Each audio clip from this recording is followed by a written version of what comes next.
Assalamualaikum warahmatullahi wabarakatuh.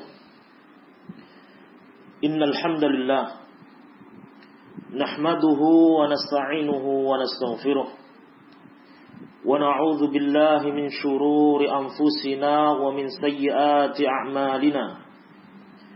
Man yahdihillahu fala mudilla lahu wa man yudlil fala hadiya lahu. أشهد أن لا إله إلا الله وحده لا شريك له وأشهد أن محمدا عبده ورسوله يا أيها الذين آمنوا اتقوا الله حق تقاته ولا تموتن إلا وأنتم مسلمون يا أيها الناس اتقوا ربكم الذي خلقكم من نفس واحدة وخلق منها زوجها وبث منهما رجالا كثيرا ونساء واتقوا الله الذي تساءلون به والأرحام إن الله كان عليكم رقيبا يا أيها الذين آمنوا اتقوا الله وقولوا قولا سديدا يصلح لكم أعمالكم ويغفر لكم ذنوبكم ومن يطع الله ورسوله فقد فاز فوزا عظيما أما بعد فإن أصدق الحديث كتاب الله وخير الهدي هدي محمد صلى الله عليه وسلم وشر الأمور محدثاتها فإن كل محدثة بدعة وكل بدعة ضلالة وكل ضلالة في النار. أيها المسلمة أعزني الله وإياكن. Alhamdulillah, insyaallah kita akan melanjutkan di pagi hari ini kajian rutin muslimah dari kitab Takrimul Mar'ah fil Islam. Telah kita bahas pasal yang terkait dengan libasu ar-rijal wal mar'ah. Pasal yang terkait dengan pakaian lelaki maupun pakaian wanita. Bagaimana Islam mengatur demi kemaslahatan semua. Baik kemaslahatan bagi yang memakai pakaian tersebut ataupun kemaslahatan bagi orang-orang yang melihatnya. Maka dengan ini seorang ketika dia mengamalkan atau berupaya dalam dirinya untuk mengamalkan apa yang telah ditetapkan secara syariat oleh Allah Azza wa Jalla dan juga Nabi-Nya Muhammad sallallahu alaihi wasallam, baik terkait dengan pakaian lelaki atau pria ataupun pakaian wanita atau muslimah, maka dengannya kemaslahatan yang besar akan dicapai oleh kedua belah pihak. Bagi yang memakainya, dia akan mendapatkan ganjaran pahala yang telah dijanjikan oleh Allah Subhanahu wa taala, dan dia dan mereka juga terselamatkan dari ancaman-ancaman Allah terkait dengan pelanggaran syariat dalam hal berpakaian. Karena di antara pelanggaran yang disebutkan oleh Nabi sallallahu alaihi wasallam, walaupun mungkin dianggap oleh sebagian dari kita, terkhusus kaum muslimin, adalah permasalahan yang sepele, tapi ternyata syariat memandang hal ini bukan perkara yang sepele, akan tetapi perkara yang besar nilainya. Nabi SAW bersabda, "Man jarra thawbahu khuyala, lam yanzurullah, atau lam yanzurillahu ila yaumil qiyamah."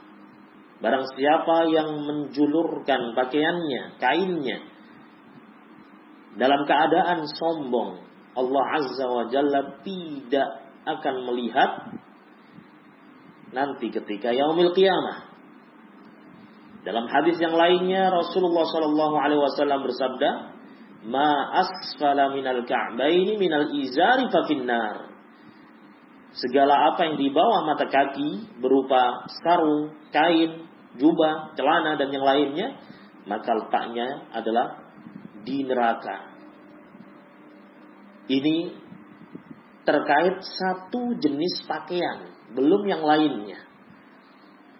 Begitu juga an-nisa, pakaian wanita yang diatur secara syariat agar tidak menimbulkan madarrah bagi si pemakai pakaian itu maupun orang-orang yang melihatnya atau yang kebetulan menyaksikannya. Sampai-sampai Nabi sallallahu alaihi wasallam dalam hadis yang dikeluarkan oleh Imam Muslim rahimahullah, Rasulullah menyatakan, "Wa nisaun kasiyatun 'ariyatun."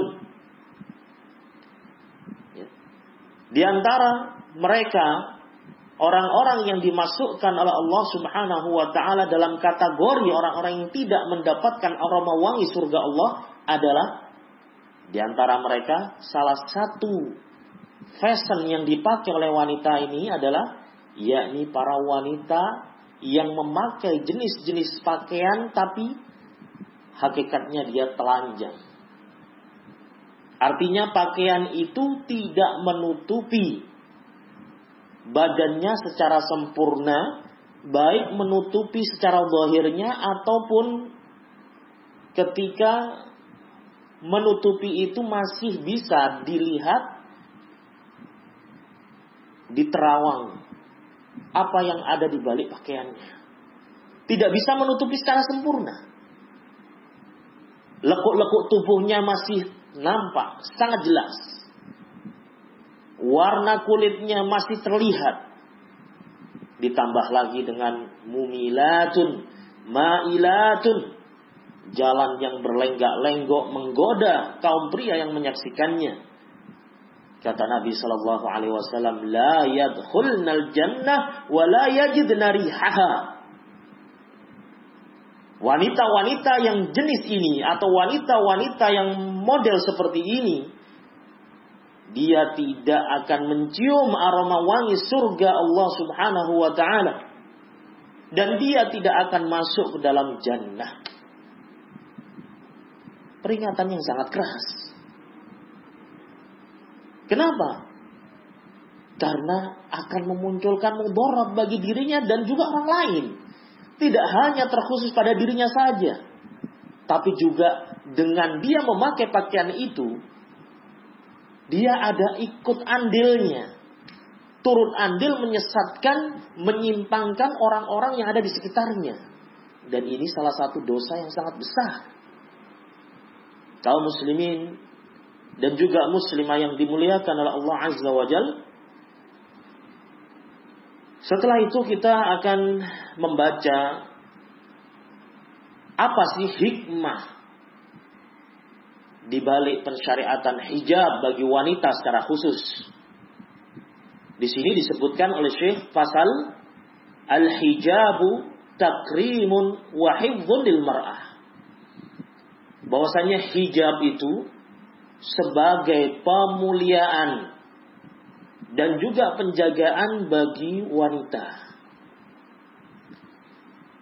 Agar kita, khususnya para wanita, ketika dia berpakaian juga meniatkan dalam berpakaiannya itu ibadah. Sesuatu aktivitas yang kita kerjakan pada asalnya itu adalah aktivitas keseharian atau kebiasaan yang kita lakukan. Itu bisa ternilai sebagai ibadah jika kita meniatkan hal tersebut adalah atau hal tersebut sebagai sarana untuk kita mendekatkan diri kepada Allah Azza wa Jalla. Tentunya wanita akan bisa merubah niatnya, akan bisa menjadikan niatnya itu sebagai niat ibadah ketika dia memiliki ilmunya. Ya. Ketika dia mengetahui apa hikmah di balik pensyariatan itu. Tapi kalau itu dianggap sebagai budaya, dianggap sebagai adat kebiasaan setempat. Oh, mungkin masyarakat di daerah ini aib atau salah satu kekurangan, ya, celaan ketika wanita keluar rumah tanpa kerudung atau tanpa hijab. Kalau dia memakainya hanya sebatas kebiasaan, maka tidak ternilai sebagai ibadah kepada Allah Subhanahu wa taala, rugi dia. Tapi ketika dia maksudkan dari pakaian itu ibadah kepada Allah Azza wa Jalla, karena dia tahu Allah Azza wa Jalla memerintahkan hal ini di dalam Al-Quran. Ditambah lagi Nabi SAW pun juga memerintahkan kepada istri-istri beliau. Dan juga istri-istri kaum mukminin pun mereka juga memakai pakaian ini. Maka di saat itu apa yang kita pakai atau apa yang antunna sekalian pakai berupa hijab syar'i, dilengkapi dengan penutup wajah dan juga sarung tangan dan juga kaos kaki, maka apa yang antunna pakai itu, selama antunna memakai pakaian itu, maka antunna ternilai menjalankan ibadah kepada Allah Subhanahu wa ta'ala. Kaum muslimah yang dimuliakan oleh Allah Azza wa Jalla, maka dari itu kita akan baca ini hikmah atau pasal hijab sebagai pemuliaan dan juga penjagaan bagi wanita. Qala Asy-Syaikh Muhammad bin Jamil Zainu rahimahullahu taala, al-awwal, laqad karrama al-islamu al-mar'ata wa farada 'alayha al-hijaba liyahfadhaha min al-ashrari wa 'ayunin nas wa yahfadhul mujtama' min sufuriha. Di antara hikmah, kemuliaan dan juga penjagaan wanita berupa hijab ini, kata Syekh di sini, yang pertama, Islam sungguh telah memuliakan wanita. Ini kita akui bahwasanya Islam memang memuliakan wanita. Pada awal-awal pelajaran kita telah kita sebutkan atau telah kita baca bagaimana kondisi kaum wanita sebelum datangnya Islam. Bagaimana keadaan para wanita di masa jahiliyah, tak ubahnya seperti barang dagangan. Habis manis sepah dibuang. Itu istilah. Ketika wanita ini datang dalam keadaan haid atau tamu bulanannya datang, haid atau menstruasi atau yang lainnya, maka wanita ini layak untuk dijauhkan dari anggota keluarganya, ditempatkan di tempat yang tersendiri, kotor, ya, tidak boleh bergabung dengan keluarganya di rumah selama belum datang masa sucinya. Belum lagi kebiasaan kaum jahiliyah yang tidak terbatasi, ya, yang tidak terbatasi untuk menikahi wanita. Berapapun yang dia inginkan, sesuai dengan kesanggupan dia, apapun yang dia inginkan, dia boleh untuk menikahi wanita. Berapapun jumlahnya, tidak dibatasi seperti datangnya Islam. Dan dia, ya ini si laki-laki ini bisa, ya, kapan dia akan membuangnya, kapan dia akan menjualnya atau memberikan ke yang lain, boleh.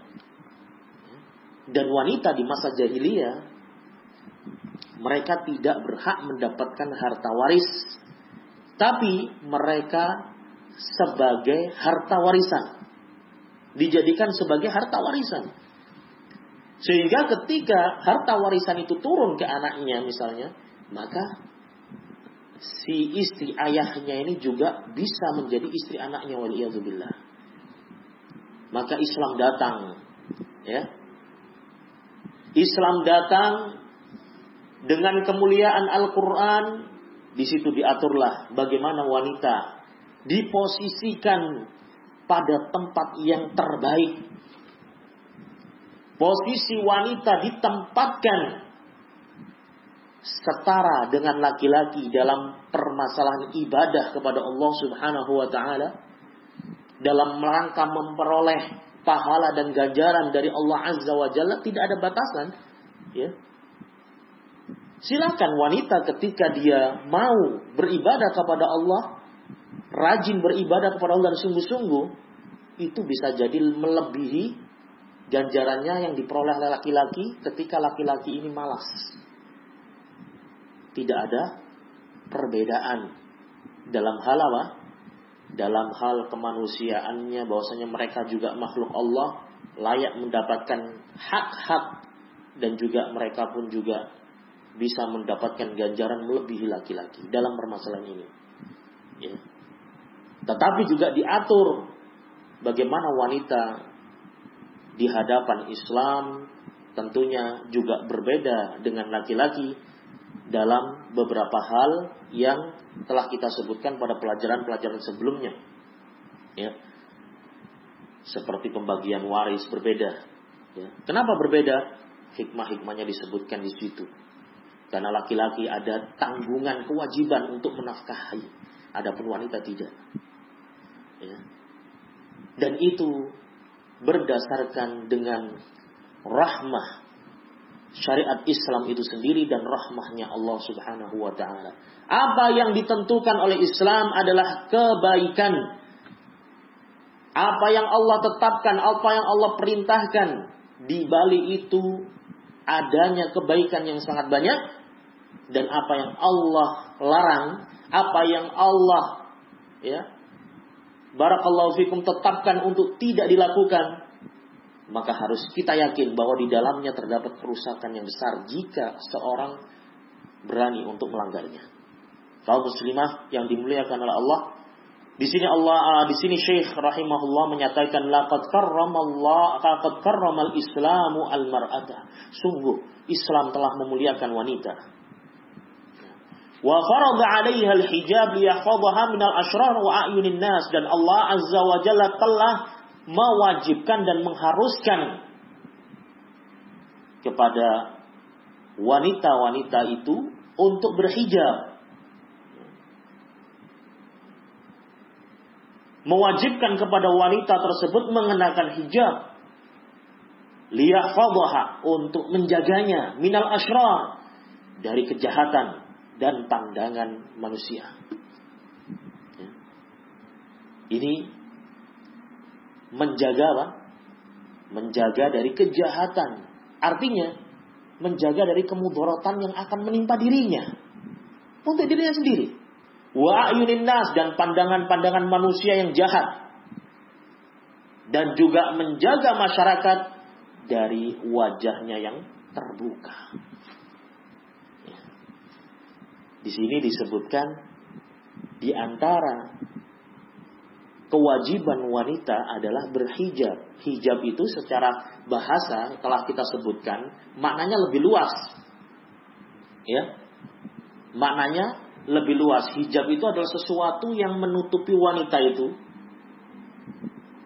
Bisa berupa tembok, bisa berupa benda, berupa sitar, berupa pakaian, pokoknya yang menutupi. Ini artinya hijab. Nah, tidak hanya itu. Hijab yang terpenting juga di sini, bagian dari penjagaan Islam terhadap wanita dan pemuliaannya adalah ketika wajah wanita tersebut tidak terbuka. Nah, berbeda ketika wajah wanita tersebut terbuka dan tertutup. Ketika wajahnya terbuka, masyarakat terjaga, ya. Terjaga dari pandangan-pandangannya. Karena Allah Subhanahu wa ta'ala secara tegas menyatakan di dalam Al-Quran, wa qul lil mu'minin yaghuddu min absarihim. Katakan wahai Muhammad kepada kaum mukminin, kepada mereka yang mengaku beriman kepada Allah Azza wa Jalla, agar mereka menundukkan pandangan-pandangan mereka. Menundukkan pandangan-pandangan mereka artinya jangan dilihat. Sehingga wanita pun juga harus memahami, jangan memperlihatkan diri kalian. Barakallahu fikunna. Sehingga apa? Masyarakat terjaga dari fitnah yang dimunculkan oleh wanita itu. Dijelaskan pada perjumpaan kita yang lalu bahwa tidak bisa dipungkiri wajah ini bisa menarik perhatian. Ya. Karena identiknya wajah wanita itu menarik, memang menarik laki-laki. Tapi ketika wajah itu tertutupi, maka laki-laki pun tidak ada hasrat untuk melihatnya. Apa yang dilihat tidak terlihat. Ya. Tapi ketika wajah itu dibuka, nampak hidungnya, nampak bibirnya, nampak pipinya, nampak lentik bulu matanya, maka itu pun akan mendorong laki-laki untuk melihat antum. Sehingga fitnah akan muncul di situ. Kaum muslimah yang dimuliakan oleh Allah Azza wa Jal. Kemudian yang kedua, al-hijabu yabqil mawaddah baina zawjayn.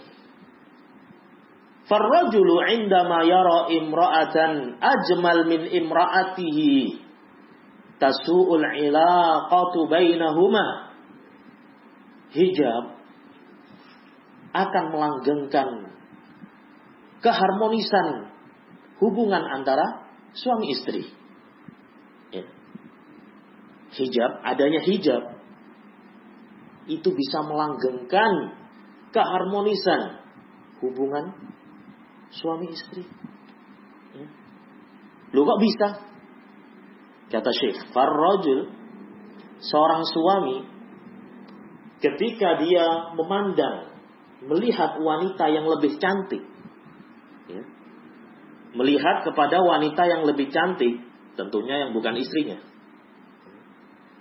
Nah, lebih cantik dari istrinya, maka hubungan antara dia dengan istrinya akan memburuk. Ya. Akan memburuk. Barakallahu fikum. Mulai muncul, kalau suami adalah suami yang tidak tahu bagaimana menjaga perasaan wanita, dia mulai menceritakan kemolekan dan kecantikan wanita yang dilihatnya. Dia sampaikan kepada istrinya, Masya Allah itu, tadi aku ketemu fulana, luar biasa cantiknya. Ya. Luar biasa cantiknya wajahnya, digambarkan di situ, karena memang terlihat. Akhirnya si istri memendam rasa cemburu, memendam rasa benci. Barakallahu fikum. Kenapa ini? Apa akibatnya? Karena para wanita nggak pakai hijab, nggak pakai ini penutup wajah. Barakallahu fikum. Begitu pula itu kan terjadi pada istri yang kalau istrinya berhijab kan berarti dia aman-aman saja. Enggak. Kalau istri orang lain nggak berhijab ya sama saja. Artinya al-hijab ini akan menjaga pemuliaan wanita dan juga menjaga wanita dari kejahatan pada semua wanita. Jika wanita itu mau berhijab semuanya, luar biasa. Ya. Aman. Barakallahu fikum. Kaum muslimah yang dimuliakan oleh Allah, ini tadi akan memunculkan apa? Hubungan yang memburuk sudah. Ya. Farrajul indama yara imra'atan ajmal. Maka laki-laki atau pria atau suami ketika dia melihat wanita yang lebih cantik, maka sudah hubungannya sudah enggak baik. Wa rubbama yu'addi dzalika ilal firaq wa talaq. Dan seringnya, kalau sudah rumah tangga tidak harmonis, sudah enggak romantis lagi, ini sebab-sebab akan apa? Akan mengantarkan seorang kepada perceraian dan juga perpisahan. Ya. Kenapa? Si suami sudah motivasinya gimana caranya ingin cari yang cantik dari istrinya. Lah si wanita tadi yang dilihat turut andil dalam merusak hubungan suami istri. Ya. Turut andil. Apalagi fitrah wanita. ketika mukanya itu ditampakkan atau tidak ditutupi ketika keluar rumah, pastinya tentunya dia akan berdandan terlebih dahulu sebelum keluar. Ya, setidaknya dia cuci mukanya, ya, atau dipoles. Yang tampak pucat akhirnya dikasih bedak yang agak kemerah-merahan. Barakallahu fikum. Apalagi tidak menggunakan kerudung, disisir rambutnya, ya. Gak hanya itu, badannya pun juga dikasih aroma wangi-wangi. Itu pasti sudah itu.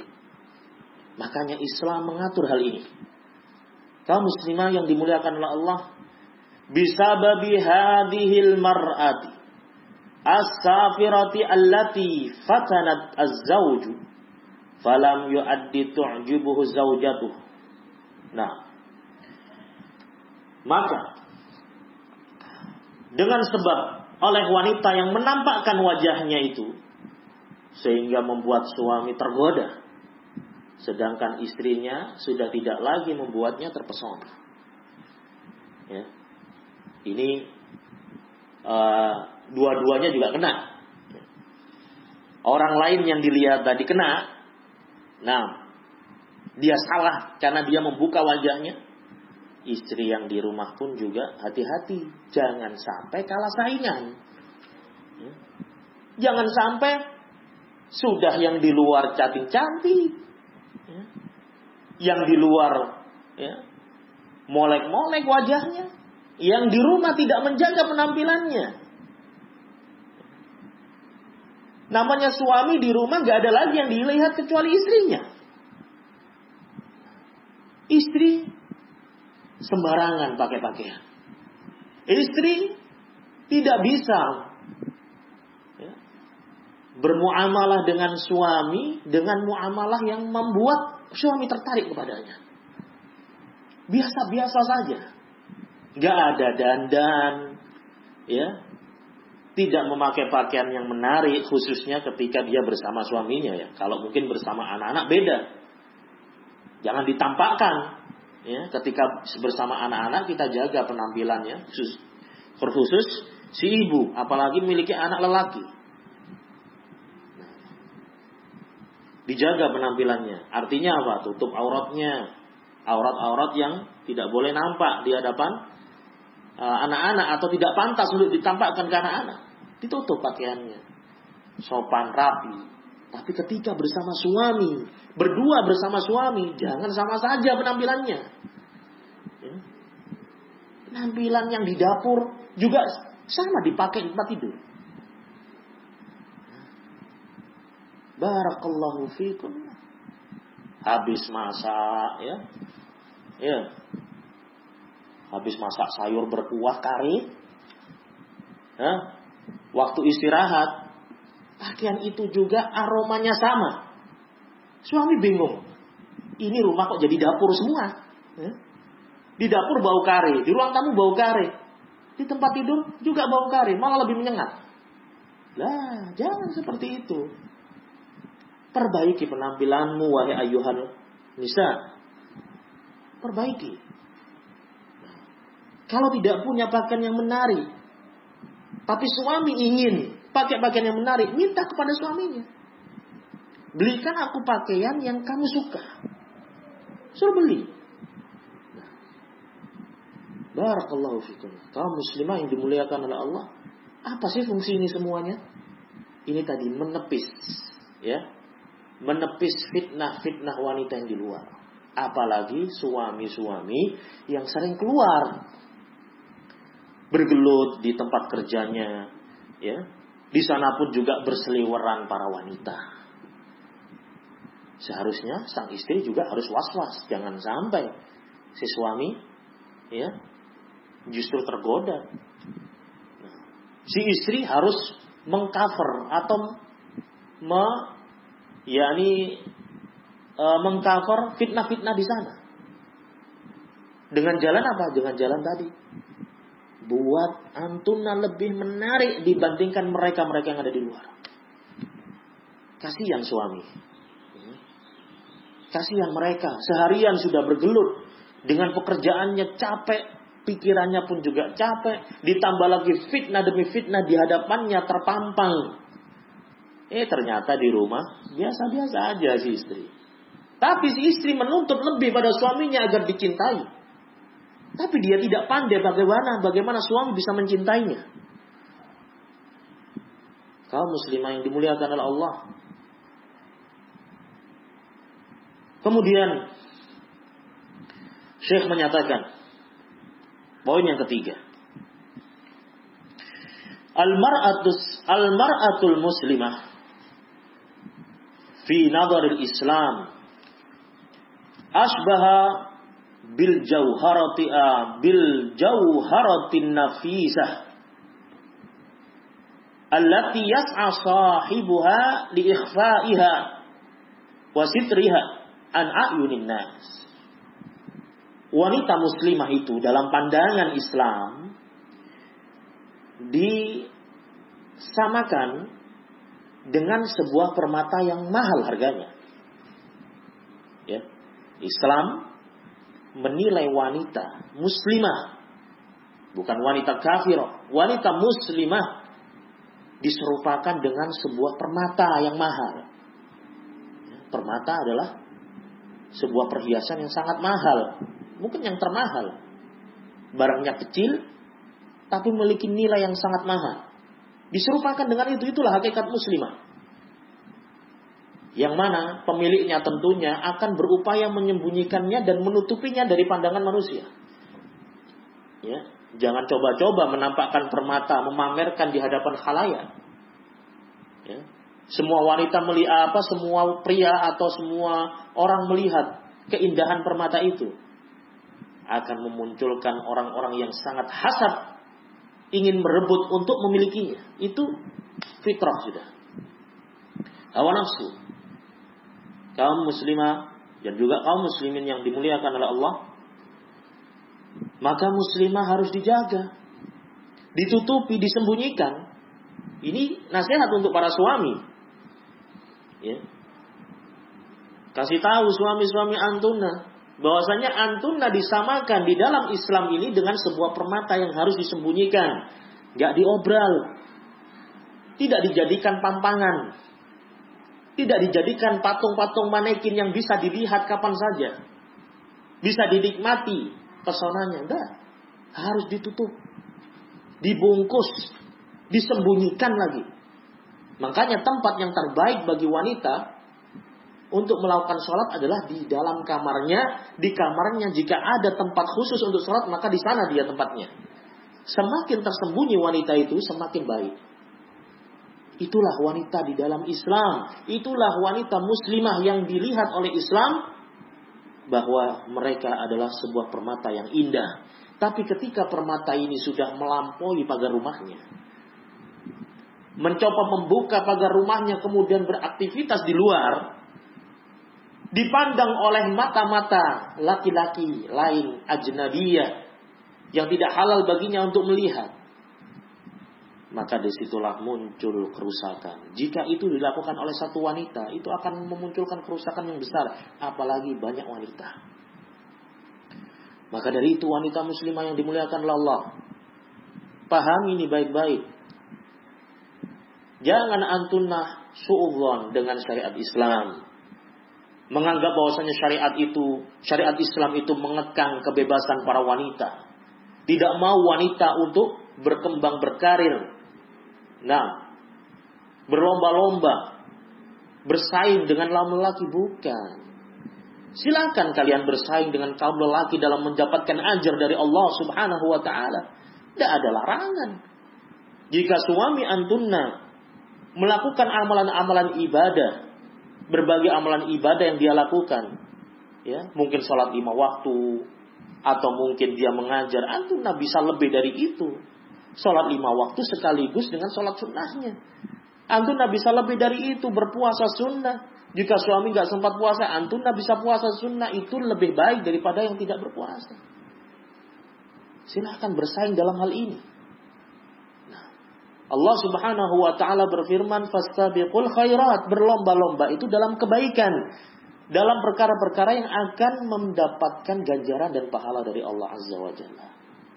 Itu arti berlomba-lomba. Jangan berlomba-lomba untuk mencari dunia. Jangan berlomba-lomba hanya sebatas materi duniawi. Gak ada habisnya. Ya. Barakallahu fikum. Kalau ada orang yang unggul dari antum atau dari antunna dalam urusan duniawi, jangan sedih. Ya. Allah Subhanahu wa taala tidak mengukur kemuliaan seorang itu dengan dunianya. Tidak. Dengan pangkat dan jabatannya, jangan sedih. Ketika seorang unggul dari kita dalam urusan duniawi dan materi, unggulilah. Saingilah mereka dalam urusan akhirat. Barakallahu fikum. Orang yang bergelut dengan urusan duniawi, pasti dia akan merusak agamanya. Man talabad dunya adarra bil akhirah, wa man talabal akhirah adarra bid dunya. Barang siapa yang berusaha gigih dalam mencari dunianya, dia akan merusak akhiratnya. Pasti itu sudah.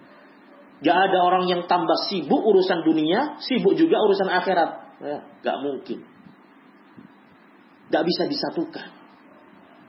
Orang yang sibuk dengan dunianya, pagi, siang, malam, dia sibuk dengan dunianya. Jiwa dan raganya, pikirannya dikerahkan untuk dunianya.